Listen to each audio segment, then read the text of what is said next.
Now, this new research shows that Elon Musk's recent polls on Twitter could be easily manipulated by bots. A nonprofit digital rights group found that you can buy tens of thousands of votes for polls with bot-for-hire manipulation services, and it costs less than $100.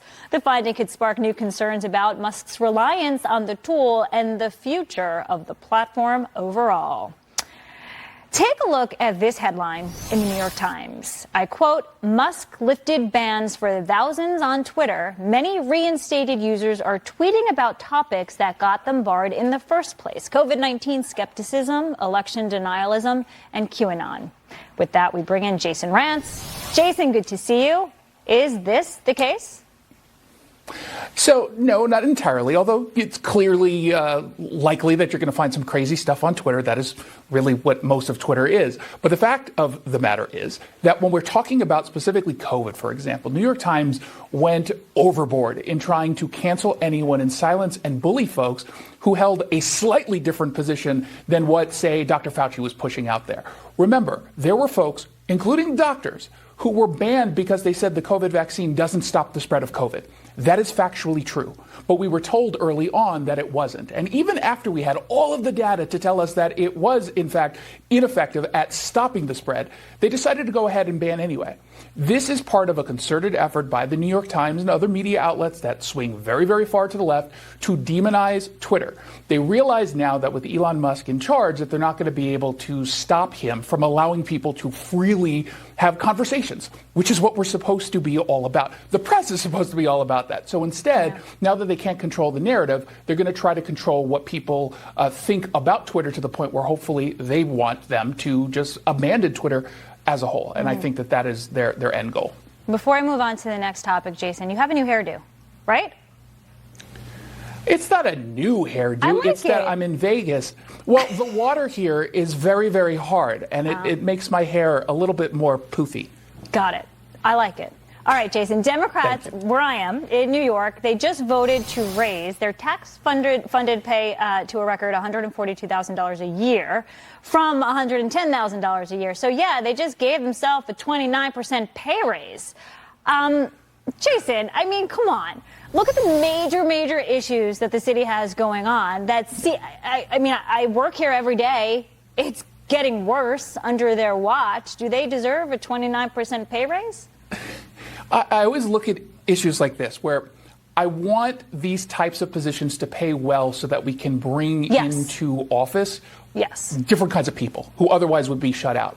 However, the optics of giving yourself such a significant raise when you're doing such a poor job is just a little bit too much for me, and I think for most people. 29%, like that's a lot of money to increase when at the same time you are running the state into the ground to the point where people are leaving in record numbers. Crime is out of control, overdose fatalities out of control, homelessness getting worse. I feel like you should probably earn that significant of a pay raise. What I hope ends up happening here is it inspires some other kinds of folks to actually run for these positions, take them over, and then fix things. That was well said. All right, next one, Jason. There's an internal memo, and it was obtained by the Daily Beast. I'm sure you've seen it. 37-page guide that Democrat Senator, well, she switched to Independent Senator Kirsten Sinema gives to her employees.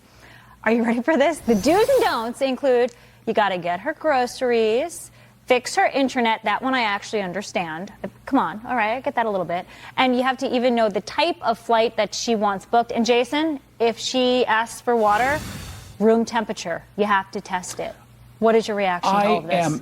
I'm outraged by this. Yeah. She is very well outside the mainstream because when I fly, like everybody else, I want the middle seat. Are we pretending that this is an actual thing? I mean, there's some aspects, I guess, of this memo, if it's accurate, that I find a little bit irksome, this idea that you can't schedule any work time outside of official hours. But, I mean, come on. We're talking about lukewarm water. That's not a big deal. I mean, this is a senator. She's busy. She wants her time to be used efficiently. And I'm not going to give her a hard time, as you're not on like the internet thing. Of course, I don't expect my senator to call Verizon to fix the internet. This feels like one of those petty pieces that the Daily Beast is putting out there because they want to go after her because they're upset with her politics. That's all that this is. And I imagine that if you go into any other senator's office, you're going to have something similar. Maybe not written down in a multi-page memo, but you're going to have those same kinds of rules for pretty much everyone, left and right.